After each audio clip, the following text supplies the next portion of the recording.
శ్రీ శివాయ గురవే నమః.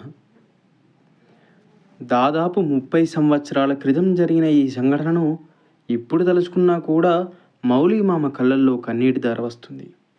అంతటి మహా అద్భుతమైనటువంటి సంఘటన ఏంటో మనం ఇప్పుడు తెలుసుకుందాం. అంతకన్నా ముందు మనం తెలుసుకోవాల్సినటువంటి విషయం మరొకటి ఉంది.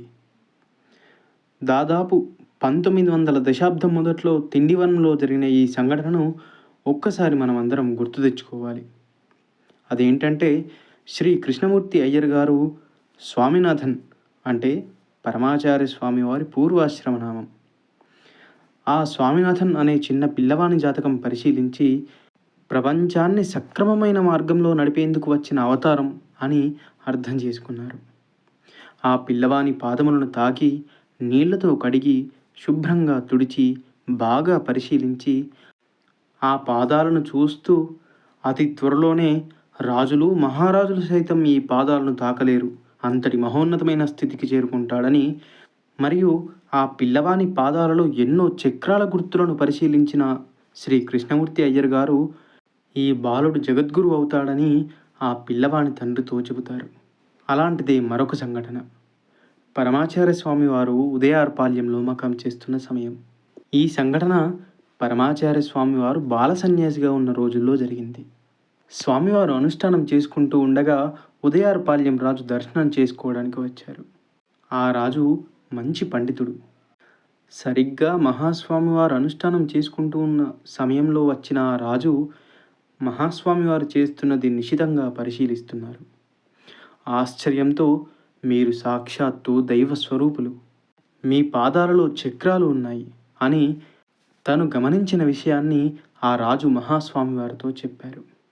అప్పటి నుండి పరమాచార్య స్వామి వారి పల్లకీని మోసే బోయీలు ఉదయార్పాల్యం జమీందారీ వాళ్ళే. వారిని పోషిస్తున్నది ఆ జమీందారులే. శ్రీ కృష్ణమూర్తి అయ్యర్ గారు చెప్పినట్లు ఆ రాజుగారు కూడా స్వామివారి పాదాలలోని చక్రాలను దర్శించుకున్నారు, కానీ వాటిని తాకలేకపోయారు.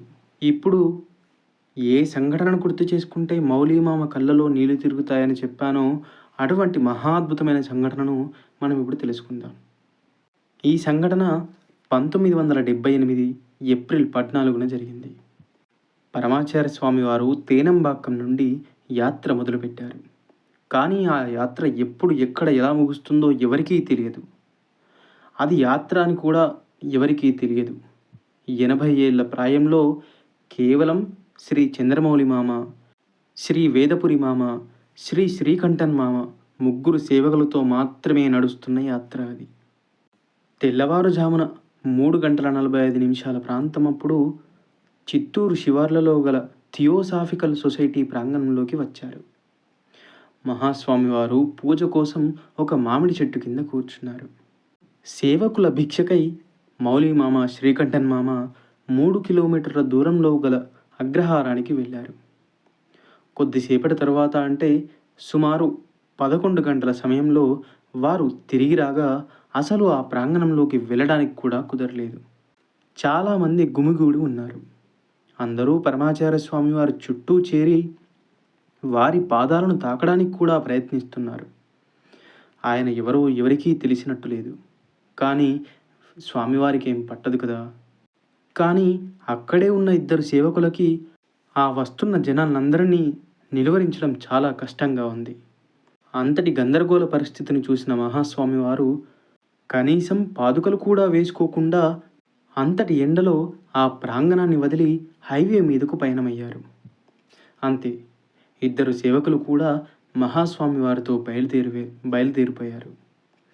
చివరి క్షణంలో అక్కడికి వచ్చిన మౌలిమామ, శ్రీకంఠన్ మామ భిక్షగా తెచ్చిందంతా అక్కడ వేసి రిక్షా తీసుకుని మొత్తం సామానంతా వెంటబెట్టుకుని స్వామివారి వద్దకు పరిగెత్తారు. అది చైత్రమాసం. అందున చిత్తూరు జిల్లా కావడంతో ఎండలు తీవ్రంగా ఉన్నాయి. అంతటి ఎండలో మిట్ట మధ్యాహ్నం పాదుకలు కూడా లేకుండా మహాస్వామివారు నడుస్తున్నారు. న్యాయవాది, జ్యోతిష్కులు అయినటువంటి శ్రీ కృష్ణమూర్తి అయ్యర్ గారు ఏ పాదాలనైతే ఎవరు కూడా తాకలేరు అన్నారో, మహారాజులు సైతం కేవలం దర్శనం మాత్రమే చేసుకోగలరో, యోగులు, సిద్ధులు కూడా తాకే అర్హత లేకపోవడంతో కేవలం ధ్యానం మాత్రమే చేయగల ఆ పాదాలు ఆ తారు రోడ్డుపై నడవడంతో కాలిపోయి బొబ్బలు లేచాయి. మకాం చిత్తూరు చేరుకుంది. మహాస్వామివారు ఒక కర్మాగారంలోకి నడిచారు. అక్కడ కొద్ది రోజులు బస చేశారు. రాత్రికి మహాస్వామివారు వేదపురి, చంద్రమౌళిని పిలువు అని అన్నారు. మౌలి మామ కరక్కాయని చక్కగా చూర్ణం చేసి లేపనంగా తయారు చేశాడు. పరుగు పరుగున వచ్చి ఎవరికీ దొరకని ఆ పాదాల దగ్గర కూర్చున్నాడు. పరమాచార్య స్వామివారు కాళ్ళను బాగా చాపి ఆ కరక్కాయ ముద్దని కాళ్ళకు రాయి అని ఆదేశించారు.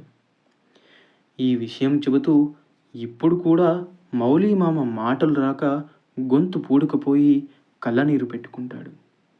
ఏమీ ఈ సేవకుల భాగ్యం! ఒక్క పుష్పం మహాస్వామి వారికి సమర్పించి ఎన్నో కోరికలు కోరుకుంటాం. కానీ వీళ్ళు కేవలం మహాస్వామి వారికి సేవ చేసుకోవడమే మహద్భాగ్యంగా తలుస్తున్నారు.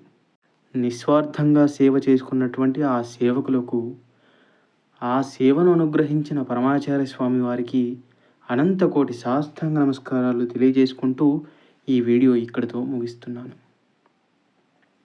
అపార కరుణాసింధుం జ్ఞానదం శాంతరూపిణం శ్రీ చంద్రశేఖర గురుం ప్రణమామి ముదాన్వహం. సర్వం శ్రీ గురుదివ్యచరణారవిందార్పణమస్తు. వీడియో నచ్చినట్టయితే వీడియోని లైక్ చేసి ఇలాంటి మరెన్నో మహాస్వామివారి లీలల కోసం మన ఛానల్ని సబ్స్క్రైబ్ చేయండి.